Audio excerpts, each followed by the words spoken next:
So What you doing, Bartholomew? What you got? like red purple, so Hey, Quincy. love God. It's a letter from your dad. He's trying to tell you something really important. So I think to help you understand it, I set up a prompt to help you analyze what he's saying about his own values.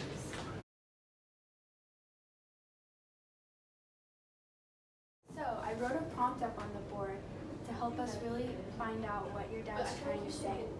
We're also going to be using something called soapstone, which is going to help us understand more fully what we're looking for here in the letter. Okay. So let's start out with reading the prompt. The passage below is an excerpt from a letter written by the 18th century author Lord Chesterfield. We're going to highlight this. And then 18th century author Lord Chesterfield, which is going to give us one of our soapstone elements. The speaker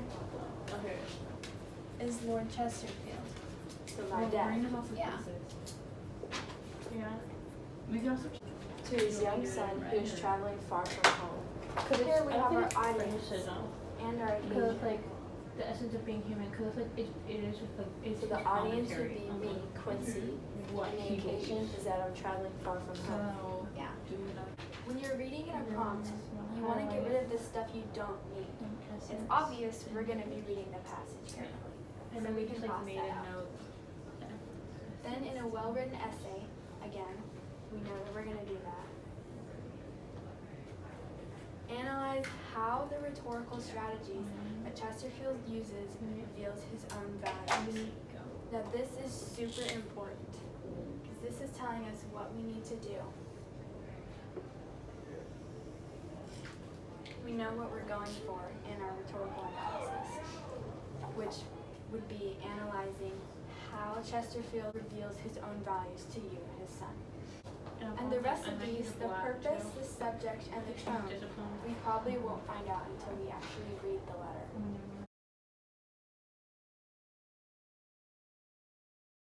So once we start reading the passage, let's look for rhetorical strategies that your dad uses to try and convince you of his values. Things that pop out to you. Keep in mind our additional soapstone elements that we didn't include in our prompt. Well, first, this was written 2 weeks ago on October 4th, 1746, and it starts off by saying boy, so it sounds like he's trying to belittle me. Also, in this sentence, it brings out our on and off relationship. It sounds like he doesn't think I'm going to listen to him. So again, my father says young a lot, which makes me think that he doesn't think that I'll understand it. I highlighted this sentence and this sentence because I know that my father acknowledges that I'm his son, but he also believes that I will take his advice. Again, my father says youth to try and make sure I know that I'm his son. This part is a metaphor that he uses to make sure that I don't end up like him. Make sure you're writing in stuff to help you remember and come back to things.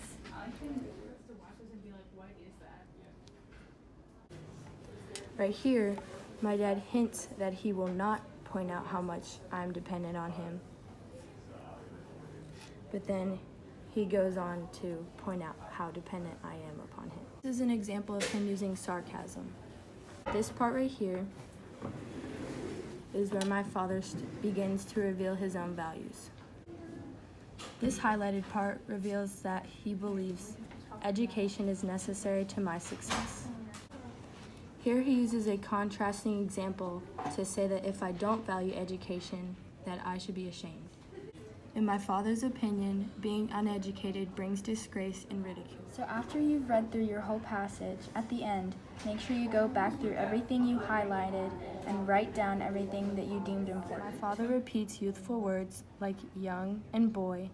He guilts me into taking his advice, and his tone changes from a loving friend to a strict parent.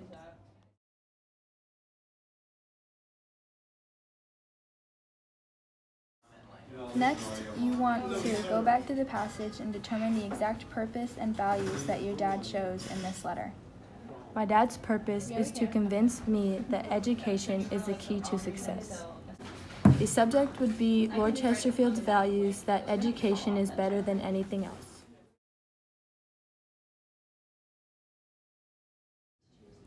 So when you're writing the thesis, you want to establish the author's purpose, and in this case, Quincy's dad's values, through the rhetorical strategies that they use. You don't want to sound like the regular 5-paragraph thesis formula that everybody learns in elementary and middle school. You want to make sure you don't summarize either.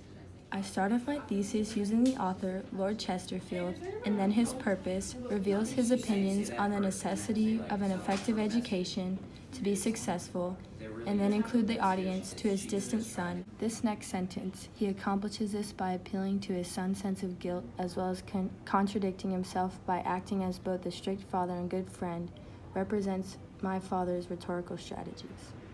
Thanks, Bartholomew, for helping me understand my dad's letter. No problem, Quincy. In the grand scheme of things, it's honestly not that hard. Now you know how to do a rhetorical analysis. Ew.